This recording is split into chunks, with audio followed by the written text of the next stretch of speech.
जय जगन्नाथ,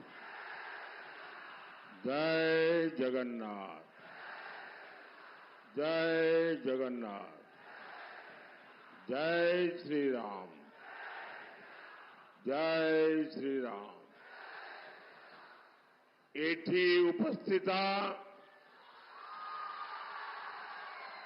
भाई आओ भावनी मानन को मोर नमस्कार जोहार।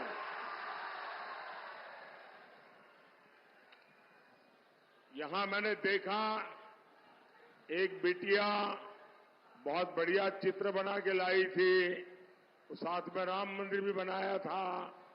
वो चित्र के पीछे आपने अपना नाम पता लिखा है। ये बच्ची भी कोई किताब लाई है, देना चाहती है, जरा ले लीजिए भाई। वो कोई नौजवान हमारी मां का चित्र बना के लाए हैं, वो भी ले लीजिए। वो एक बच्ची को जो किताब जैसा है उसके हाथ में ले लिया। आप सबने अपना आता पता लिखा है। आप लोग इतना उत्साह उमंग के साथ इतनी मेहनत करके अपनी भावनाएं प्रकट कर रहे हैं। मैं आपका बहुत बहुत आभारी हूं। ये कोई बुजुर्ग आदमी को भी मन कर गया, आगे को लेके आ रहे हैं, उनसे भी ले लीजिए।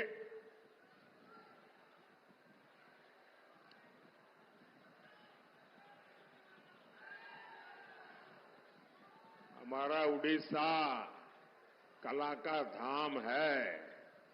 हर परिवार में कला है और इतनी बढ़िया बढ़िया चीजें बना के लाते हैं सब। लेकिन इसके साथ आप अपना प्यार भी लेके आते हैं, आप अपनी शुभकामनाएं लेके आते हैं, और वही मेरी सबसे बड़ी ऊर्जा है, वही मेरी सबसे बड़ी ताकत है।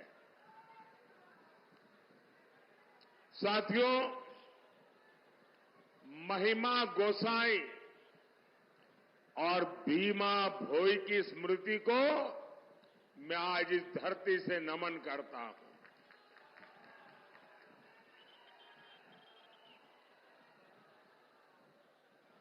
साथियों,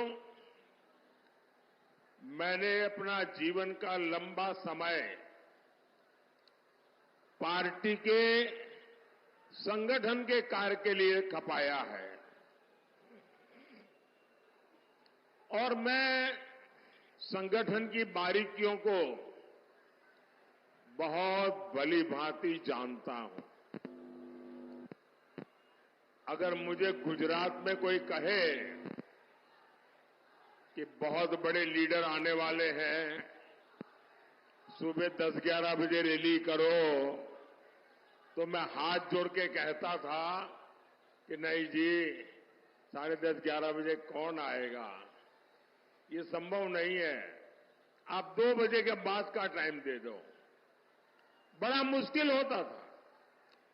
सुबह 10 बजे ये भीड़, ये जन सैलाब, पूछे पूरा स्टेडियम भरा पड़ा है। ये अद्भुत दृश्य है। और ये तो 10:30 बजे हैं।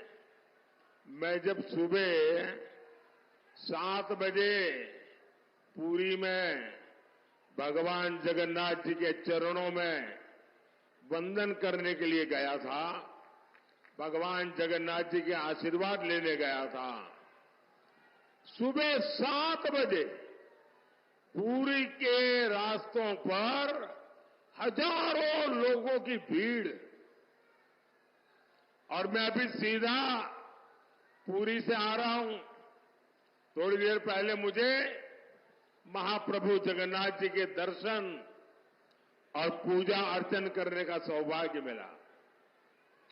और मैंने प्रभु जगन्नाथ जी, और जगन्नाथ जी ऐसे हैं, हर किसी की आशा पूरी करते हैं, तभी तो वो पूरी है। मैंने उड़ीसा और देश की सुख समृद्धि के लिए महाप्रभु जगन्नाथ जी से आशीर्वाद मांगा है। भाइयों और बहनों, आज देश में 5वें चरण का मतदान भी हो रहा है। बड़ी संख्या में वोटर्स पोलिंग बूथ पर पहुंचकर अपना कर्तव्य निभा रहे हैं। मैं सभी मतदाताओं से और विशेषकर फर्स्ट टाइम वोटर्स से आग्रह करूंगा कि वे अपना वोट जरूर डालें। साथियों, जिनको अभी भी मन में अगर दुविधा है, गर्मी है, जाऊं न जाऊं, वो जरा इस सभा में एक नौजवान को मैं देख रहा हूं और मैं देख रहा हूं वो व्हीलचेयर में है। ये इससे बड़ा इंस्पिरेशन क्या हो सकता है? मतदान के लिए देखिए, एक जागरूक नागरिक अपनी असुविधा, अपनी कठिनाई की परवाह किए बिना राष्ट्र के लिए क्या करना चाहिए, इसलिए यहां आकर के मौजूद है। मतदाताओं के लिए यही प्रेरणा है। मैं आपका बहुत आभारी हूं दोस्त। साथियों, चुनाव के इस समय में दुनिया के कई एक्सपर्ट्स देश भर में घूम रहे हैं। वो भारत के इस तरफ जरा जो चित्र लाए हैं जरा ले लीजिए। किसी को निराश मत कीजिए भाई, किसी को भी निराश मत कीजिए। ये लोग देने के लिए आए हैं, कुछ लेने के लिए नहीं आए हैं।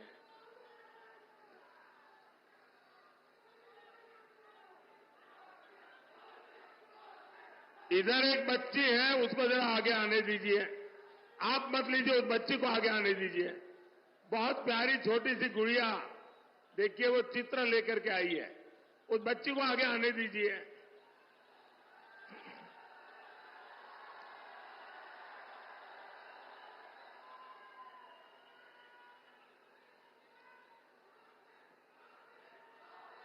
शाबाश बेटा। बेटा तुम्हारा चेहरा नहीं दिखाई देता है मुझे। अरे भाई, आप ऐसे छीन मत लो, वो बेटी का चेहरा मुझे देखना है। शाबाश, शाबाश बेटा। देखिए, ये 2047 में विकसित भारत होगा ना, तब ये शान से देश को चलाते होंगे।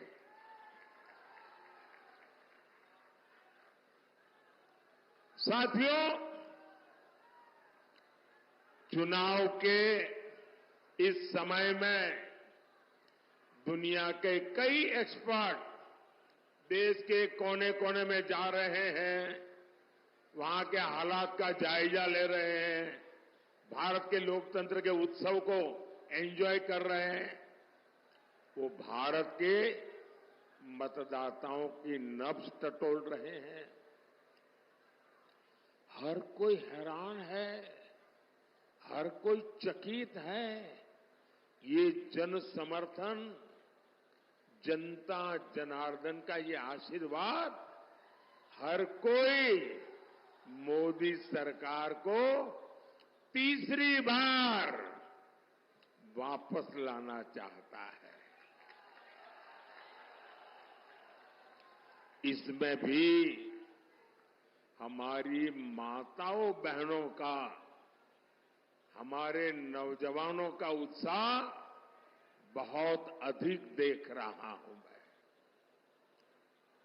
और ओडिशा में तो ये मैं सामने देख रहा हूं,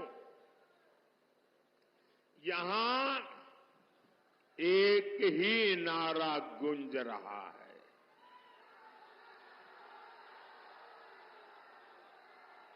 ओडिशा के गांव गांव, गली गली, घर घर से एक ही आवाज आ रही है। ओडिशा में पहली बार डबल इंजन सरकार। ओडिशा में पहली बार डबल इंजन सरकार।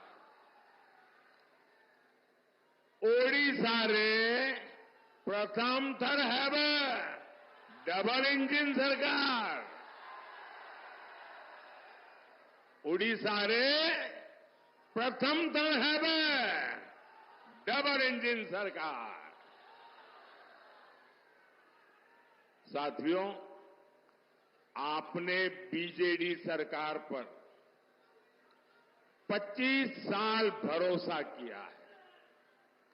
आज पूरा ओडिशा ये आत्म मंथन कर रहा है कि इन वर्षों में ओडिशा के लोगों को क्या मिला।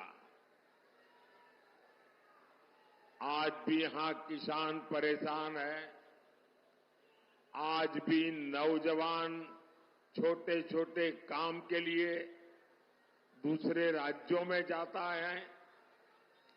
हद तो ये है कि आदिवासी क्षेत्र जहां जल, जंगल, जमीन है, खनिज संपदा है, वहां सबसे ज्यादा बेहाली है।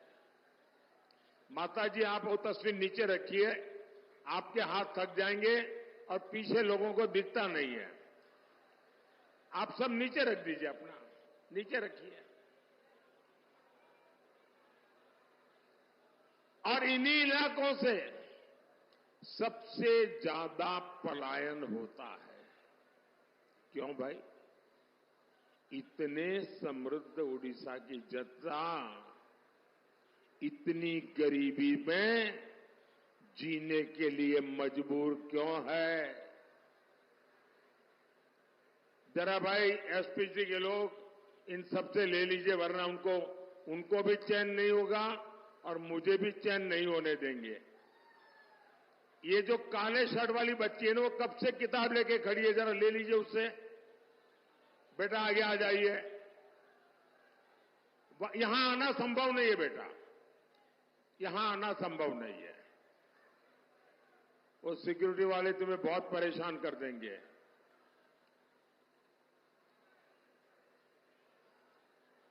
अब संतोष हो गया सबको? अब मैं अपनी बात करूं आगे। आप इतना प्यार बरसाते हैं कि मेरी बोलती बंद हो जाती है।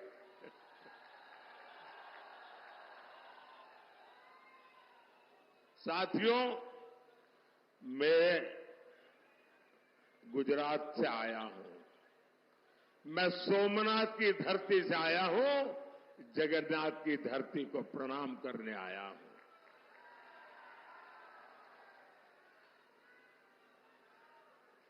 लेकिन मैं उड़ीसा में जो गरीबी देखता हूं, मेरे दिल में बहुत बड़ा दर्द होता है कि इतना समृद्ध प्रदेश, इतनी महान विरासत, ये मेरे उड़ीसा को किसने तबाह कर दिया, किसने बर्बाद कर दिया, किसने इसके नौजवानों के सपनों को कुचल डाला। एक एक बात मुझे बहुत दर्द करती है, बहुत पीड़ा करती है। और मैं जब देखता हूं इसकी वजह क्यों है, क्या वजह है? इसकी वजह है बीजेडी सरकार पूरी तरह भ्रष्टाचारियों के कब्जे से गिरी हुई है। मुट्ठी भर भ्रष्टाचारियों ने मुख्यमंत्री आवास को, मुख्यमंत्री कार्यालय को कब्जा करके बैठ गए हैं। बीजेडी के छोटे छोटे नेता भी करोड़ों के मालिक बन गए हैं। भाइयों और बहनों, उड़ीसा की बीजेडी सरकार ने यहां की खनिज संपदा का लाभ आपको नहीं लेने दिया। मोदी ने 2014 में जब से आपने सेवा करने का अवसर दिया, हमने नई खनन नीति बनाई। इसके तहत ओडिशा को ज्यादा रॉयल्टी मिलती है। मोदी ने डिस्ट्रिक्ट मिनरल फंड बनाया ताकि यहां से निकलने वाले हर खनिज का एक हिस्सा यहीं विकास में लगे, यहां रहने वाले लोगों को लाभ हो। आप अंदाजा लगा सकते हैं, हमने ओडिशा को डीएमएफ के तहत कितने रुपए दिए हैं, डिस्ट्रिक्ट मिनरल फंड कितने रुपए दिए हैं, आप जानकर के हैरान हो जाओगे। डिस्ट्रिक्ट मिनरल फंड के तहत 26,000 करोड़ रुपए, साथियों 26,000 करोड़ रुपए,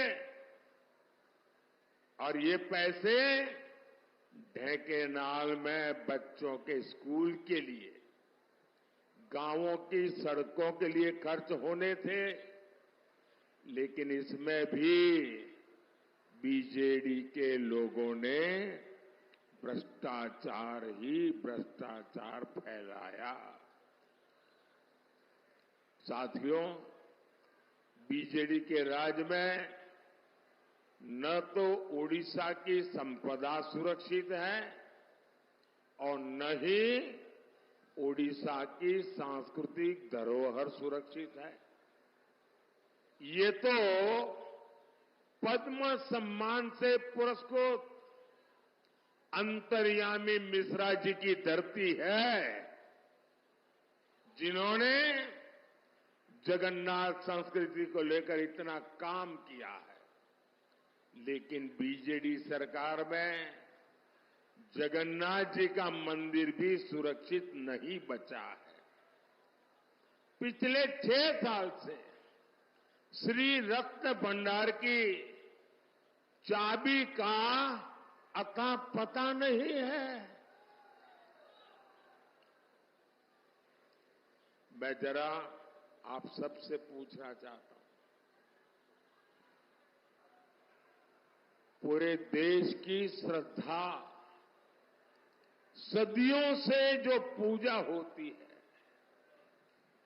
जिसका मालिक स्वयं भगवान जगन्नाथ है, अरे हमारे घर की चाबी खो जाए तो भी हम मन्नत करते हैं, महाप्रभु जगन्नाथ जी मेरे घर की चाबी जरा खो गई है, कुछ मदद करो। और महाप्रभु जगन्नाथ जी के आशीर्वाद से घर की चाबी भी घंटे 2 घंटे में मिल जाती है। 6 साल हो गए, रत्न भंडार की चाबी खो गई है। इसके पीछे का बहुत बड़ा राज बीजेडी सरकार और मुख्यमंत्री को घेरा डाल करके जो लोगों ने कब्जा किया हुआ है ना, वो सीधे सीधे जिम्मेवार है।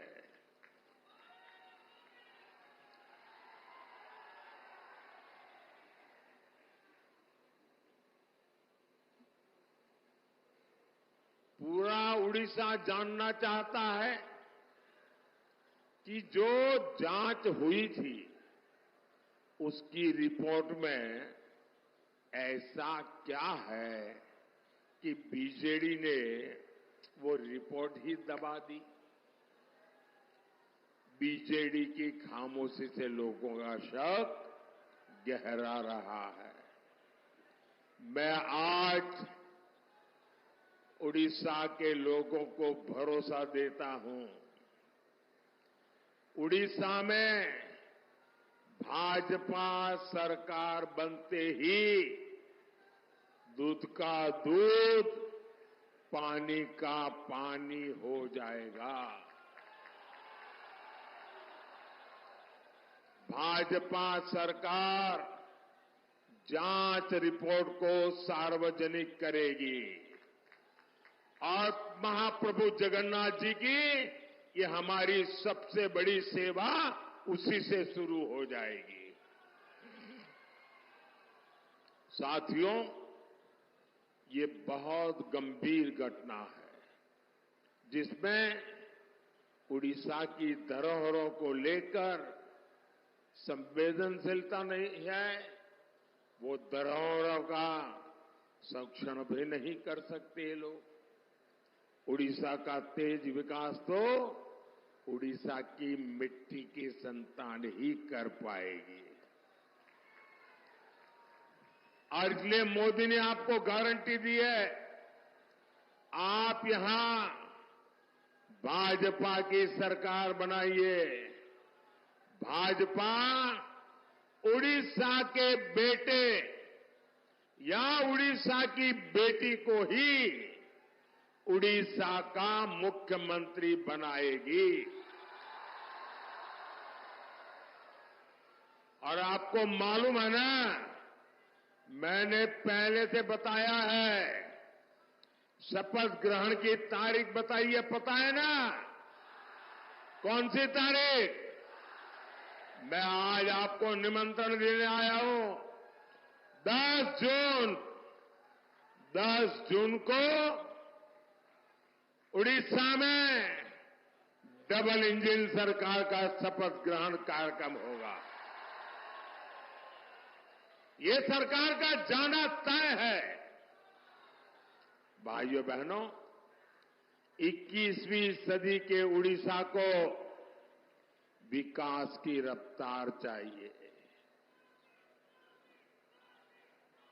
वो बीजेडी सरकार किसी भी हालत में नहीं दे सकती। इस शताब्दी का अब तक का पूरा हिस्सा आप बीजेडी को मौका दे चुके हैं। अब समय आ गया है कि आप बीजेडी की ये ढीली ढाली नीतियां, ढीला काम, स्लो रफ्तार को छोड़कर भाजपा की तेज रफ्तार सरकार चुने।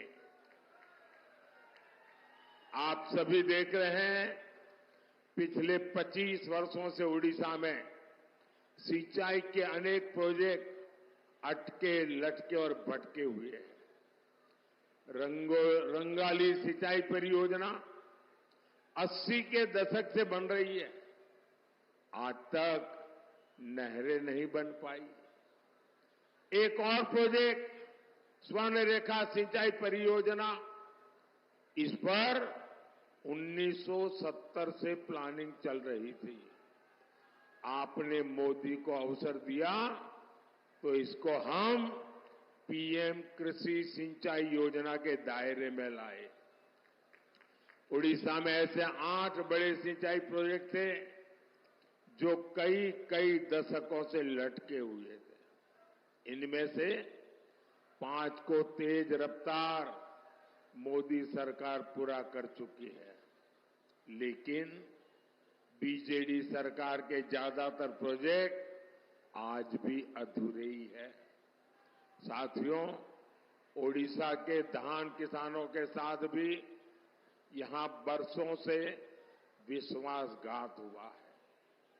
यहां किसान साल में एक फसल मुश्किल से ले पाता है।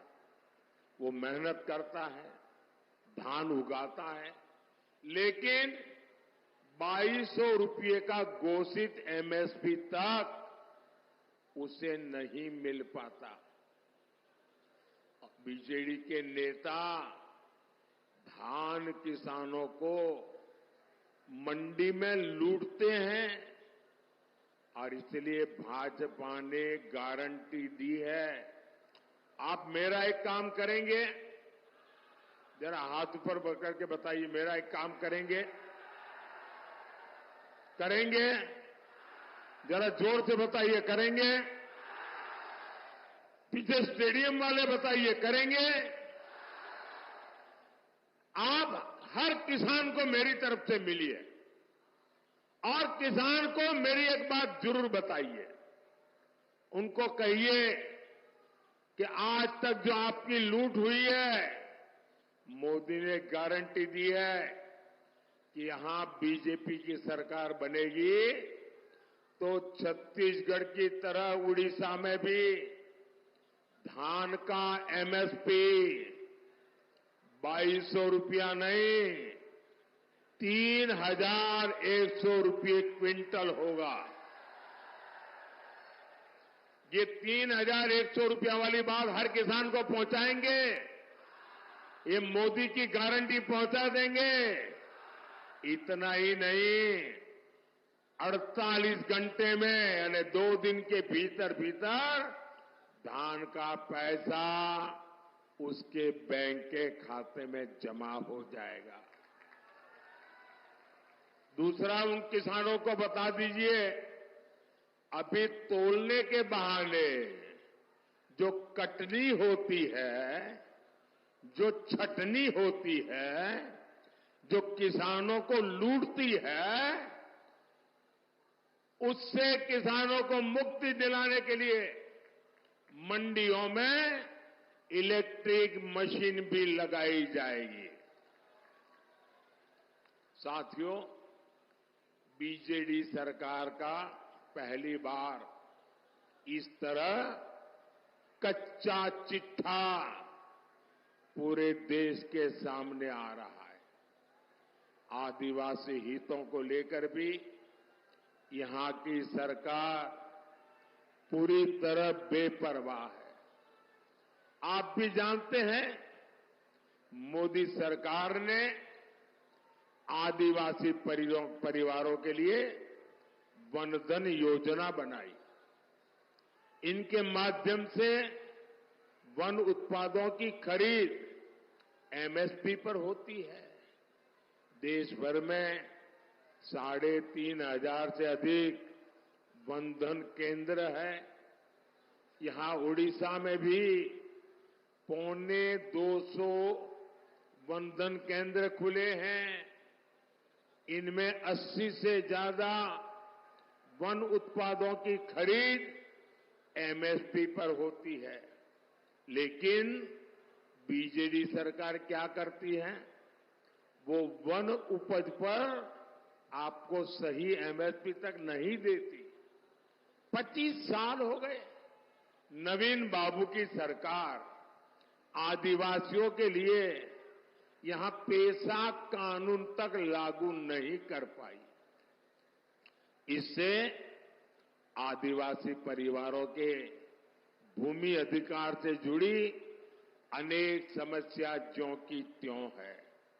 भाइयों और बहनों, उड़ीसा में बीजेडी सरकार की वजह से हमारी माताओं बहनों का घर चलाना बहुत मुश्किल हो गया है। अब देखिए, मोदी दिल्ली से आपको मुफ्त चावल देने के लिए पैसा भेजता है, लेकिन बीजेडी के लोग यहां उसमें अपनी फोटो लगाते हैं और आपके हिस्से का चावल बाहर बेच देते हैं। इसलिए उड़ीसा की महिलाओं के लिए भाजपा ने एक बहुत बड़ी योजना बनाई है। भाजपा की सुभद्रा योजना उड़ीसा की हर बहन को बहुत मदद करने वाली है। मोदी आपके घर का बिजली बिल 0 करने के लिए कोई काम कर रहा है। पीएम सूर्यघर मुफ्त बिजली योजना का तेजी से विस्तार हो रहा है। आप अपने घर पर सोलर पैनल लगाएं, इसके लिए मोदी सरकार आपको 75,000 रुपये से ज्यादा दे रही है। इससे बनी 300 यूनिट तक बिजली आप मुफ्त इस्तेमाल करेंगे और बाकी बिजली बेचकर आपकी कमाई भी होगी। साथियों, ओडिशा में डबल इंजन की सरकार के लिए भाजपा के उम्मीदवारों को एमएलए भी सबको चुनना है और यहां एमएलए चुनकर भुवनेश्वर भेजिए और साथ ही ढेंकानाल से मेरे बहुत पुराने मित्र, सबको आश्चर्य होगा, 40 साल से हमारी दोस्ती है, ऐसे रुद्रनारायण पाणी जी, 40 साल से मेरा नाता है इनसे, और संबलपुर से धर्मेंद्र प्रधान को रिकॉर्ड वोट से जिताकर दिल्ली भेजिए। यहां कुछ बहनें आशीर्वाद लेके आई है, वो एक बच्ची चित्र लेके आई, जरा एसपीजी के लोग इसको कलेक्ट कर लीजिए। मैं आपका बहुत आभारी हूं, आप कब से प्रतीक्षा कर रही है, वो मेरी टीम ले लेगी, आपको मुझे पहुंच जाएगा। मैं आपके आशीर्वाद के लिए आपका आभारी हूं। इधर भी जरा देखिए, एक नौजवान है, वो भी कुछ लेके आए हैं, जरा कलेक्ट कर लीजिए भाई। इस तरफ भी कलेक्ट कर लीजिए। मैं आपके प्यार का मेरे लिए बहुत मूल्य है जी, मैं आपको निराश नहीं कर सकता हूं। जो लोग रात रात चित्र बनाते हैं या लेके आते हैं, मेरे दिल को छू जाता है।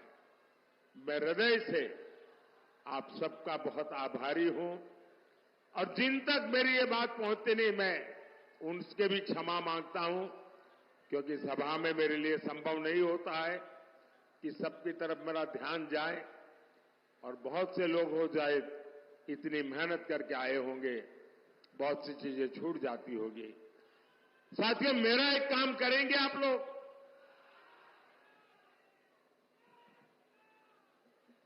क्यों ढीले पड़ गए? मेरा एक काम करेंगे, जरा हाथ ऊपर करके बताइए, मेरा एक काम करेंगे? मेरा एक काम करेंगे? आप घर घर जाइएगा और कहिएगा कि अपने मोदी जी आए थे और मोदी जी ने परिवार के सबको नमस्कार कहा है, जोहार कहा है। मेरा नमस्कार पहुंचा देंगे, मेरा जोहार पहुंचा देंगे। बोलिए भारत माता की, भारत माता की, भारत माता की। बहुत बहुत धन्यवाद।